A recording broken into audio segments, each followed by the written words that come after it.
person that I'd like to get you guys to know is Mr. Franklin. Mr. Franklin, can you tell us a little bit about who you are, where you come from, or just let us get to know you? Well, Ms. Nelson, thank you so much for just agreeing to do this, and thank you all so much for joining us this evening. It's really important for me that I have an opportunity to connect with you, let you all know who I am. Normally we would do this in person, but obviously unconventional times calls for unconventional things. So again, my name is Michael Franklin. This is a very interesting way for me to kind of introduce myself. So I like to tell people that I was born in California. I was raised in Baltimore, and I matured here in Arizona. I am a CUSD product. I graduated from a school down the road. We here at Chandler don't really like to mention that school too often, but I did graduate from there. I moved down to Tucson, where I attended the University of Arizona. Go Wildcats. Not a lot of us here, but got to represent for sure. I stayed down in Tucson, where I majored in education.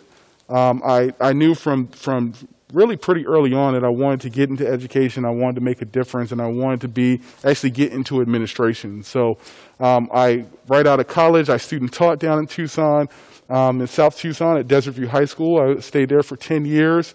I was a teacher there. I was a varsity girls basketball head coach there. I was a department chair.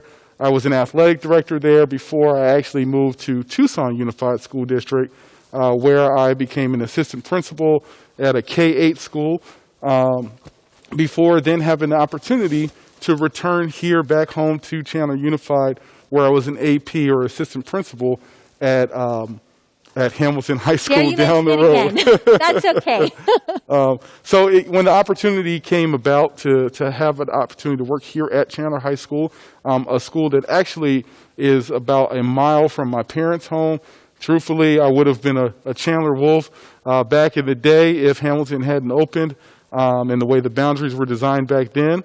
But to have this opportunity to come here and work with so many wonderful staff and the wonderful kids, I mean, that's one of the things that people always talk about here. And so it's just been nice to have this opportunity to take a shot and put my name here at Chandler High School. Well, we're glad to have you for sure. And I do appreciate you saying you have grown up in Arizona. So really, you know our community. And part of that is really speaking to our community about what's going on? How can we kind of calm some of those fears? So if you don't mind, a casual conversation, we're just going to ask you a couple of questions, okay? Yeah, I'm going to start with, it's kind of specific to the pandemic right now. And so the first question is, who determines when students will return, and based off of what criteria, Mr. Franklin? Well, before we even kind of get into that question, I just kind of want to just address the folks that are listening at home right now and let you all know this is not a perfect situation. This is something that is completely foreign to all of us, and things are changing daily. And so because of that, I just ask that you all continue to be patient and continue to be graceful with us as we're constantly getting new information, as we're learning more about the virus. We're constantly just trying to take that feedback and then apply it to systems that we have here and seeing how it can best impact our students. So when it comes to the question of determining how students return. Yeah, you kind of answered some of that, but if you could elaborate. So we do work with the Maricopa County Public Health Service, and we take their guidance, and in fact, we've actually have on our district webpage, you can go to CUSD80.com /stronger, safer, together, where you can actually go to the links and get the information of what's guiding our decision-making process, the metrics that are there that we are using from Maricopa County Public Health Office. In there, you'll be able to kind of grid it out by zip code. You'll be able to grid it out by school district, so that you can kind of see the red, green, and yellow where we fit. And right now, we're sitting in the moderate zone. And right now, that recommendation in terms of what we should be doing with our school or where we'll be going with our school, based on those recommendations, are looking at a hybrid model in the moderate zone. Okay, so it seems like a lot of criteria is being considered, and obviously you're continuously reviewing what needs to be done, not only to adhere to those policies by the state, but even by our district. And so I'm glad to hear that. Yeah, it's really important that we just stay, up to date on the guidelines, right? We're following the CDC recommendations. We're keeping updated with the state and the county and the city's metrics and directions there. We're working with our district leaders. We're working with our school leaders. It's just making sure that we're staying on top of that. And more importantly, we're just trying to make sure that we're communicating that information out to you all as families in real time so that way you can make real-time decisions.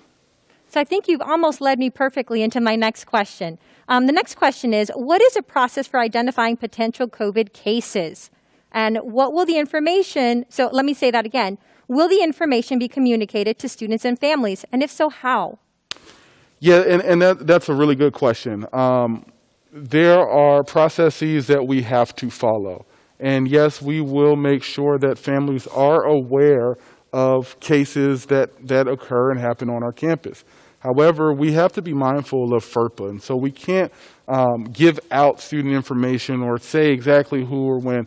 But we work with our district health office, who also works with the Maricopa County Public Health Office in terms of reporting that information and making sure, and they will then guide us, and as well as to who we reach out to, who they connect to, in regards to letting people know where those cases are and making sure that they're informed. No different than any other kind of, other health outbreaks or things that we may have experienced in the past, whether it's been like MRSA or measles or anything like to that effect.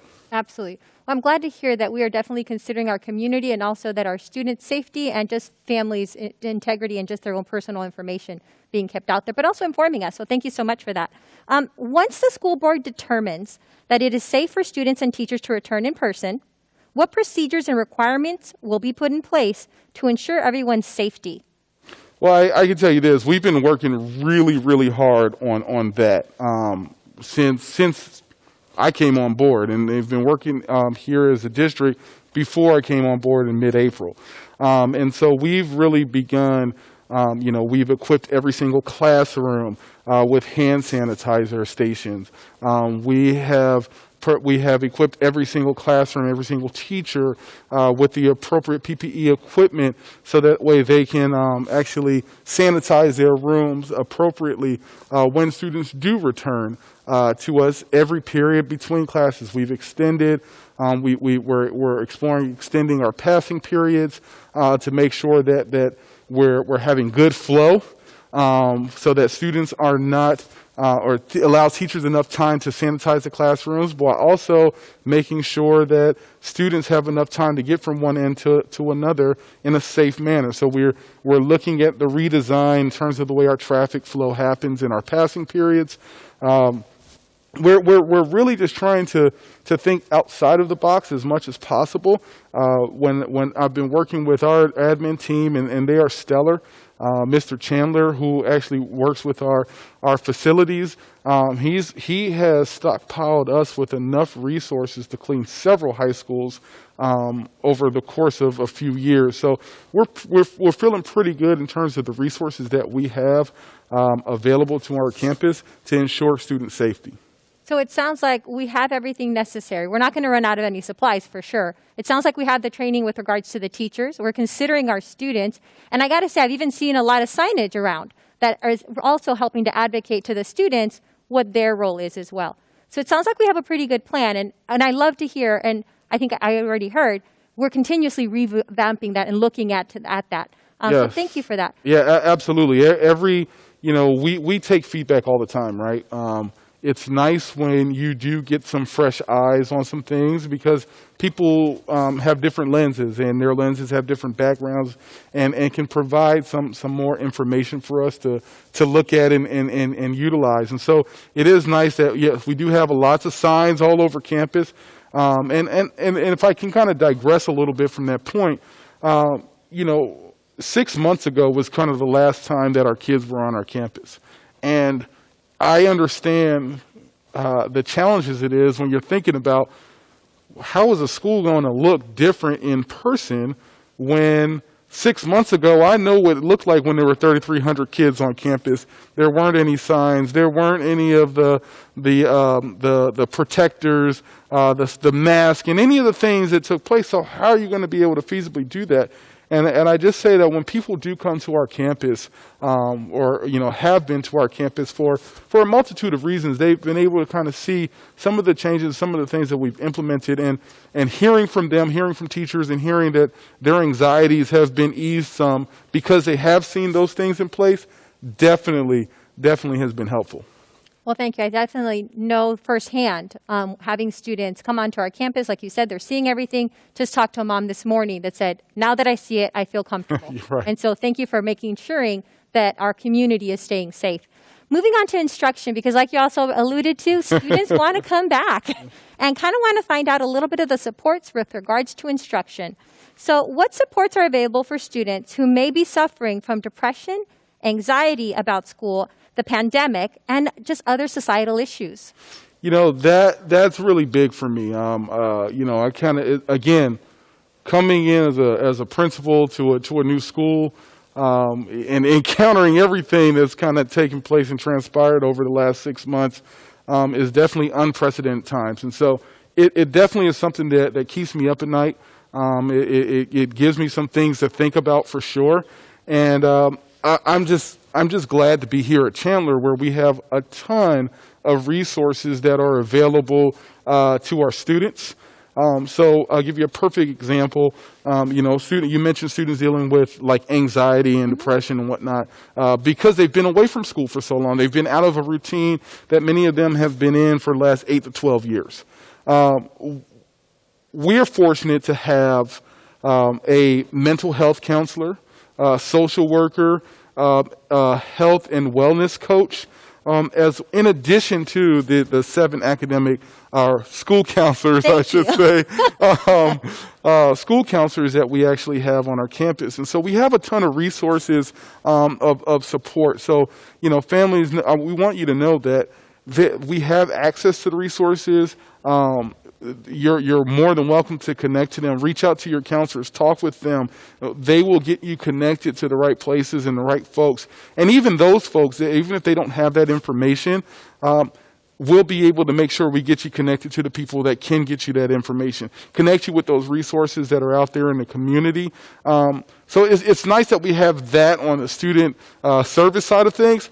But it's also nice to know that, again, and I mean this from the bottom of my heart, the teachers here at Chandler are phenomenal.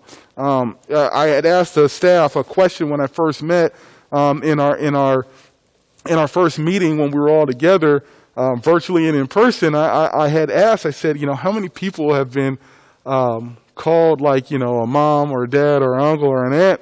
And it's astounding how many people raise their hand, and that's because of the closeness that the kids here at Chandler High feel for their teachers and how our teachers respond to them. So I guess I say that to say, our teachers are also a resource, and our administration team is a resource as well. Again, we're a newly formed team, 3 of which have already been here at Chandler and been here for a while, and 3 who are completely brand new. But we're gelling together quickly, and I'm liking what I'm seeing about them from the people standpoint. They put kids first. They put people's needs first, and they're an additional resource that's available to us. I would definitely agree with you that we are a community. I would even, as you already alluded to, it's our students, it's our parents, it's our teachers, it's everybody and anybody that really wraps around to make sure that our students are engaged. But it's really about communication, and that's why we're here today, to start that communication piece. Absolutely. So with that, moving towards supporting students, what opportunities are there for students, especially freshmen? They're coming in, they're new, they're maybe a bit scared, going to come back on campus. But what opportunities are there for them to engage with others on the campus before they even return? Again, nothing's easy right now, for sure. And we're again thinking outside the box. We're either, thinking of some things on our own. We're monitoring social media and seeing what other people are doing, and then seeing how we can channelize it and make it our own. So, one of the things that we have coming up next week actually is our freshman welcome car parade.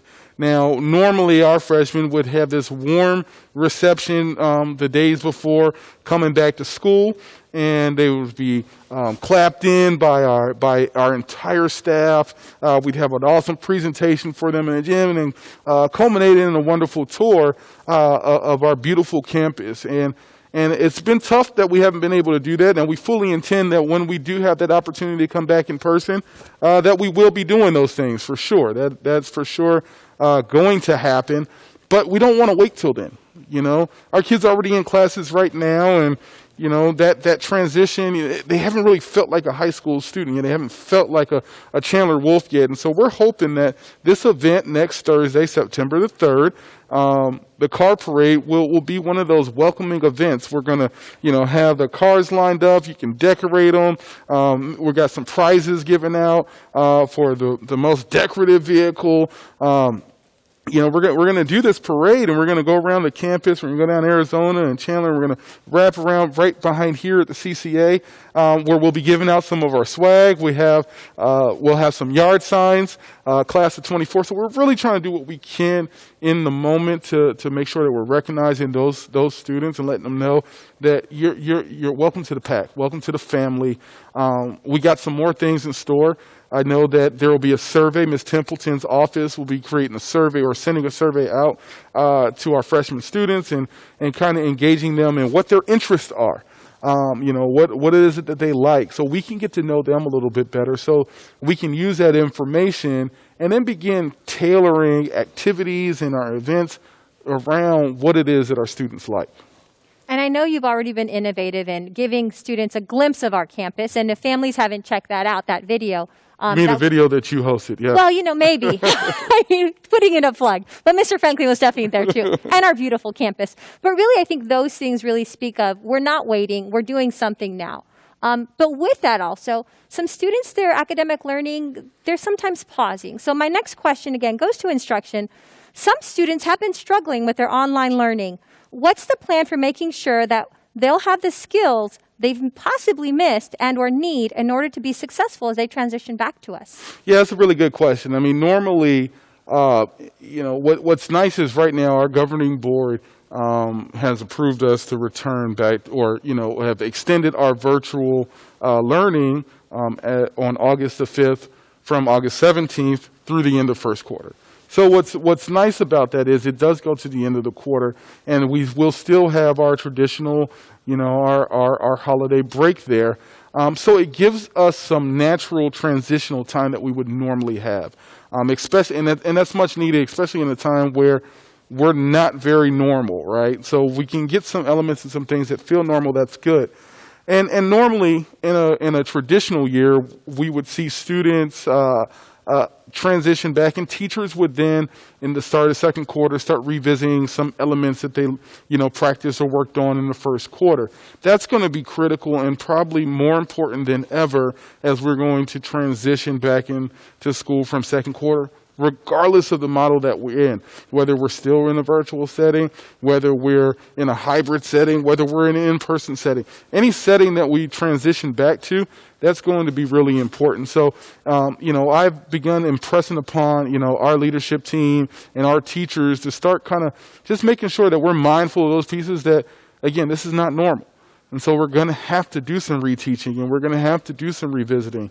And for those of you that are at home, I encourage you and your kids as best as possible, hop onto the Google Meets, be there in the class. The teachers are doing an outstanding job with a lot of the lessons that we're seeing when we're popping in and visiting the classes. There's just some really rich content going on. And when you're able to hop into those meets, you're able to kind of ask some of those questions and engage a little differently than you would be if you weren't on the meet. I would definitely agree with that. I know that parents that have been doing that, what I've heard is just nothing but positive feedback, understanding maybe the bell schedule, right? Right. And And I also think that this is a critical opportunity for our students to really be innovators in the future. And although this is a trying time, it's still an opportunity to be grasped. So looking at kind of transitioning and also opportunities that we will put in for our students, how will students transition? So specifically, how will this online learning into in-person? So I'm getting specific to like, how are the grades going to be transferred over?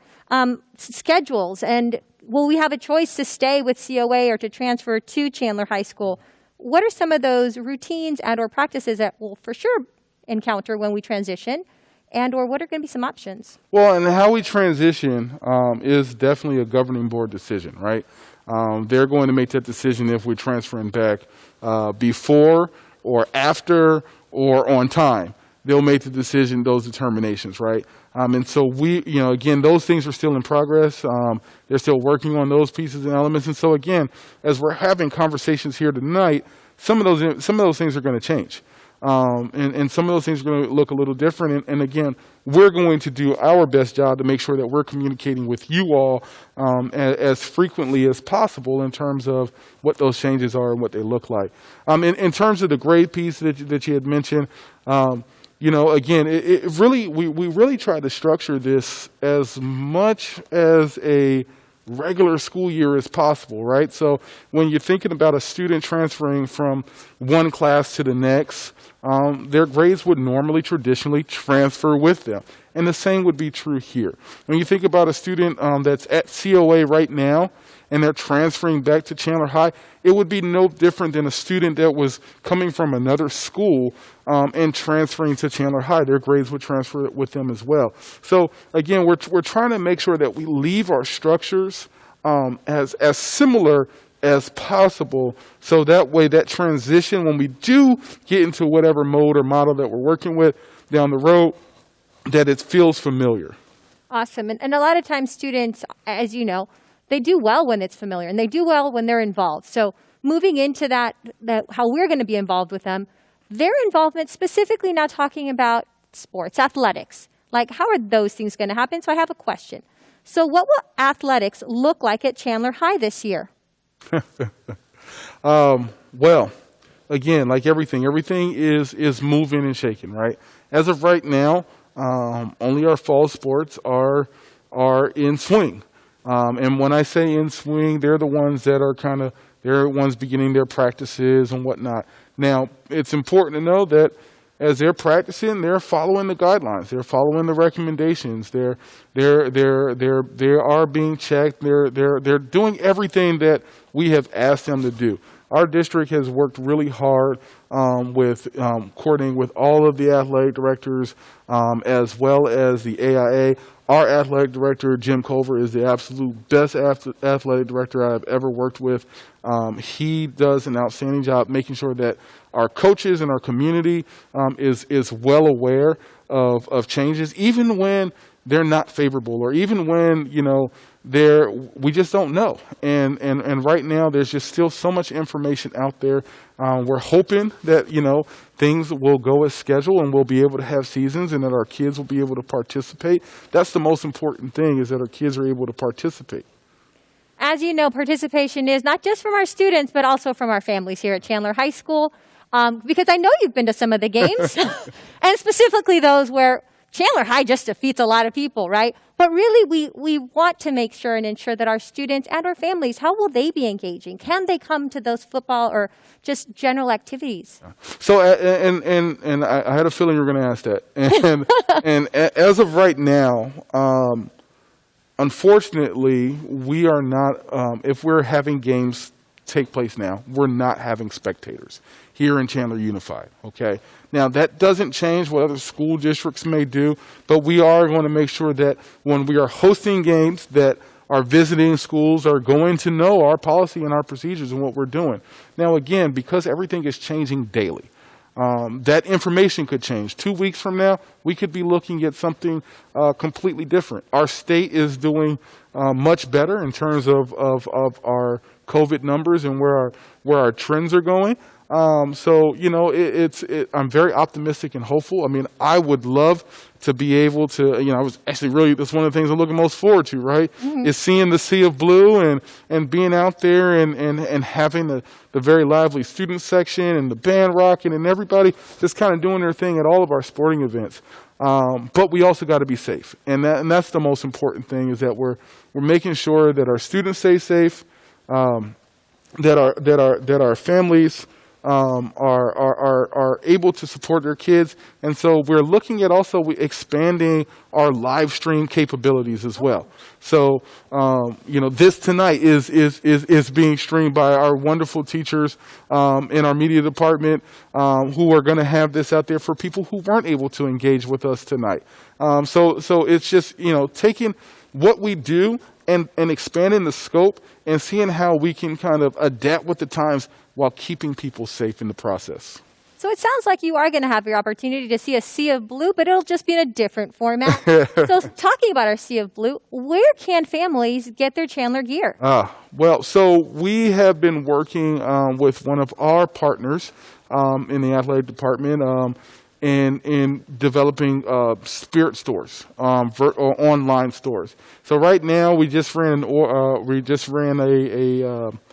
a promotion for some gear that you can order, some really nice Under Armour Chandler gear, some hoodies and t-shirts and polos and all the wonderful stuff. We're going to be running that again, and so just kind of be on the lookout. Sign up for Wolf Bites if you don't have it yet. Sign up for it. We put so much information out there. That's the best way to stay in the know. We'll have that information in terms of how you can start ordering gear. I love it. I live on the other side of town here, and it's really nice when, even where I'm at, and you see the blue and you see Chandler Wolves everywhere. So definitely gear up. We'd love to see you geared up, even when you're hopping on these calls and meetings and you got your Chandler gear on. That's outstanding. That sounds awesome. So we've talked about how our students going to stay safe. What are we doing to make sure precautions are being taken care of, to our students' instruction, and then even just kind of how we have fun here. But I guess I'm wondering also, how is the Chandler High staff feeling right now? And how can parents and community members get involved to support them? Yeah, one of the nice things about, again, being here, and I mentioned it earlier, is the staff here at Chandler, they go to the ends of the earth for kids. And that's been the most telling piece for sure. And their willingness to just do whatever is best for kids. Let's make it work. Let's make it work. That's what I hear all the time. We'll make it work. We'll make it happen. And they really do. And so, but that doesn't change how they're feeling, right? And they're feeling just like everyone else in this global pandemic, right? They're feeling, scared about, what may come or what's transpired. They're feeling anxious. They're feeling anxiety. They're feeling all the changes, and just like all of us are. And it's just nice to know that they are so willing to just, again, go above and beyond. It's really cool when, we've been on the virtual world for 4 weeks now. And 4 weeks ago, if you had asked some folks about, Google Classroom, Google Meets, and what it can do, there was a lot of anxiety associated with it. A lot of fears with that. I don't want to, because the teachers are eternal perfectionists, and they don't want to look bad, and they do want to do what's best for kids. And you put it to today, where you walk in classrooms and you hear teachers like, "Oh, you can do this and you can do that, and this is wonderful." It just really speaks to just the willingness and the innovation that exists here at Chandler. The people that are just willing to go above and beyond, and just ultimately do what's best for our kids and families. I definitely agree. Our teachers are amazing, and I agree, after being here for so many years, they will do anything for our students and ensuring that they're taken care of. So what can parents do to ensure a safe reopening? I get that question a lot. And to those of you who are at home and, watching this here, I hope that that we're doing everything that we can on our end. We're trying to make sure that we're communicating with you. We're trying to make sure that we are remaining transparent with information, and let you know that we're here. And so I guess if to answer your question, well, what parents can do to be involved and do for us is really just continue to remain patient with us. Continue, and I say this to the staff because this is my expectation of them, is to provide students with patience and grace. And I just ask that you guys do the same for our teachers and our staff here. Again, we get the frustrations and we get the challenges that are out there for sure. But we just want to make sure that, hey, we're all in this together, right? Our district says, safer, stronger together, right? And that's really what we got to do. And so the more that you can provide us the patience and grace and understanding that we're just trying to do what's best for all of our kids, not small portions of our kids or, groups of our kids, but all of our kids. And letting us know that, hey, you got our back, we got your back. Those are ways that our teachers and our staff can really feel supported. And not to say that you haven't done that, because honestly, this has been a very smooth transition. I have gotten so many phone calls of support from parents, from people in the community, just wanting to do whatever. Hey, how can I help? How can I get involved? And again, it's just continuing to be patient with us. It's just understanding that this is a process. We're all working together, and we're going to get through it together. So you've definitely given us some concrete ways to stay together and grow stronger together, for sure. And so I'm kind of wondering, how do you keep it all together, Mr. Franklin? Because you take care of our students, you take care of our staff. You're looking out for, even in this virtual setting, just kind of having in the beginning, it can be rough. But what keeps you up at night? What's going on with Mr. Franklin? Well, to answer the first part of your question, I am very fortunate to have a fantastic support system at home. I have a wife, Shaka, who I've been married to for almost 9 years come December. We have thank you. We have two little ones, a 9-year-old boy in 4th grade and a 5-year-old girl starting kinder. So again, when we're talking about frustrations and stress in this virtual format, I'm right there. We understand it. We get it. We're parents as well. And I know the challenges that my kids are having as well. But we're all trying to do the best we can. But I digress. I have a really good support system at home. And they allow me the time and the space to be able to make opportunities like this happen. And to the second part of your question is kind of what keeps me up at night. It's really just knowing that, number one, I really haven't physically met kids yet. Yep. I'm a high school principal, and I've met parents and I've met teachers and staff, but I haven't really met students collectively. And it's hard knowing that some of our kids are having challenges. It's hard knowing that, so many of our kids have been away from home, their second home, right? Yeah. For a good period of time. And seeing their friends and having those routines and those relationships, that have been fostered over the years, that's hard. Knowing that there's kids struggling with anxiety, struggling with depression, struggling, to just not be connected. And so that is why it's really important for me and our administration that we are trying to just, again, think outside the box. I've tasked my team to be innovative. I've tasked them to just look at things differently so that we can reach more of our kids. We're, again, speaking to those kids who are needing additional supports. Next week, our student support service department, their teams, start looking out for those emails, because we're going to be starting groups next week. Again, we know that there's kids that need supports, and we want to make sure that we're available to them. And it's just trying to just think about all those things and the challenges that everyone's having right now is really kind of the most difficult piece for me in this time. Well, I will tell you, I really appreciate answering all my questions. And I want to put another plug in because it is about connecting, especially for our freshmen and all of our students. But we do have a great opportunity to bring out the support, not only for our students, for our staff, everybody, to come on that car parade. And I know that regardless if you decorate your car or not, come, right? Because we just want to have people, community here at Chandler High School, and that's going to be on September. What did you say, Mr. Franklin? It's going to be September the 3rd, and again, it's geared towards our freshmen, but again, we really want everybody to be involved. It's a Chandler thing, right? It's a family, and it's a family event, and we want to welcome our freshmen. We want them to feel as supported as possible, and so, come line up your car, dress it up nice, come around the route with us, and just have a good time. But remember, stay safe.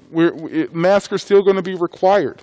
We ask that people stay in their vehicles and maintain the social distancing as we're doing here tonight. We're really just trying to make sure that while we're staying safe, we're not just giving up on the possibilities of the things that we can do, and seeing how we can stretch and go above and beyond for our kids, because they do deserve it. So this is a great opportunity to kind of hear from our community. If there's any questions out there right now, we'd love to be able to hear some of those questions.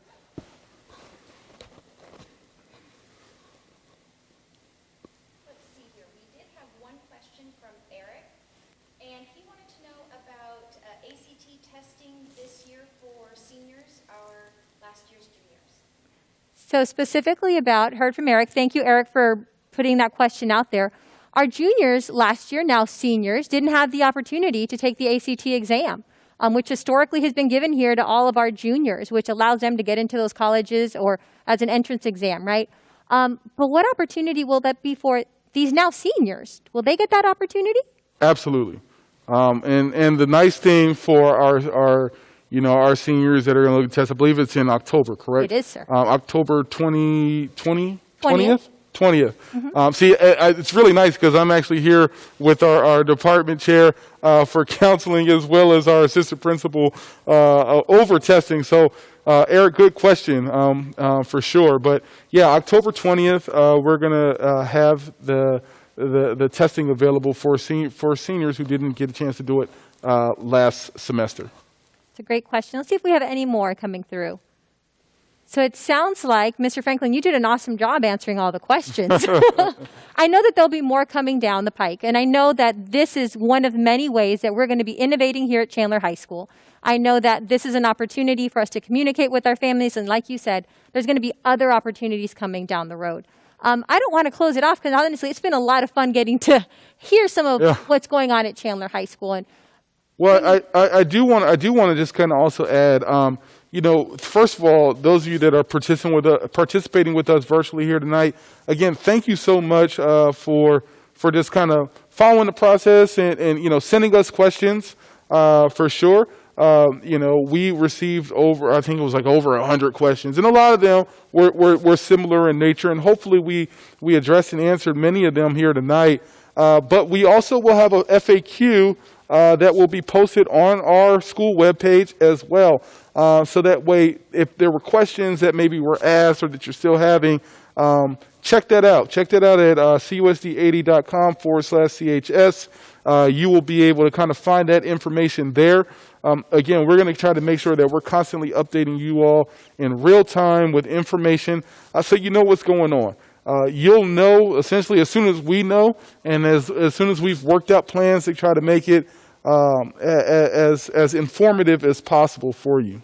sounds like we got another question coming.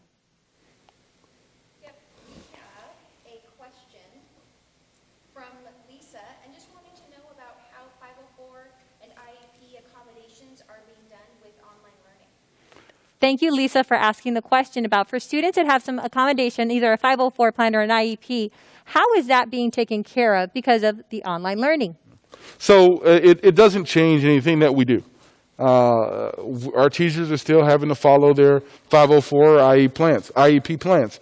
And, counselors have been working with teachers and identifying those students and walking them through the process and making sure that they are aware of their needs and whatnot. And we're still able to set up meetings if, changes or things need to be made. You'll just need to contact your counselor, get in touch with them, and they'll work with you in terms of scheduling those and building or changing and adapting those plans. So, Mr. Franklin, you've given us, as far as the counseling team, a great charge of making sure we communicate. So I know that our 504 families and or IEP families have been communicated. As far as the plan is active, your teachers know about it because it's on Infinite Campus, the portal that we all suspect. And those meetings are coming. There will be a survey out to you families so that you know what's our best way of communicating, because there's different formats. Sometimes we use a Google Meets platform, and there's other platforms that we could utilize. So yes, those are definitely coming. So thank you, Lisa, for that question. I appreciate it. It doesn't seem like we have any other questions coming up. Again, I'm a shameless person. I'd like to put in that plug for the freshmen.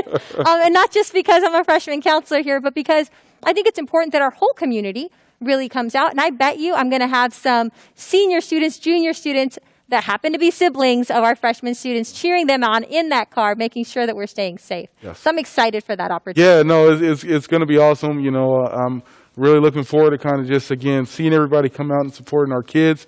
It's just also important to remember, you know, utilize the resources that we do have available. We try to communicate information out in real time, again, through our webpage at cusd80.com/CHS. So you'll find a lot of information up there. Please tell your friends who weren't able to join us tonight that this will also be available to them on our website. You can also, you know, follow us on Twitter, our school Twitter page, or my personal Twitter page at educator_Franklin. You know, we try to keep up and keep just information infused from all areas and avenues. Infinite Campus as well. If you haven't signed up for that, please do so there. And again, Wolf Bites, you know, we run that every single week. We have great information in there about things that are coming up, wonderful things that our kids are doing, accolades that they're receiving. We have a lot of information out there and many ways for you to get it. So it seems like with that, we're about to access those informations, and regrettably, we'll have to say bye-bye for today, but not forever. And so stay tuned. Thank you, Mr. Franklin, for making this available to our families. Thank you for making it available and letting us know what's going on at Chandler High School, because we definitely want to have that communication piece go strong all the time. So as we conclude today, we want to just make sure that we thank you, families, for partnering with us here at Chandler High School. We are stronger because of you. And we appreciate all of our leadership, because there's a lot of it. And that includes my teachers. And again, everybody for coming today. Thank you so much. Have a great day. And I look forward for the stream to come next. Have a good day. Thank you.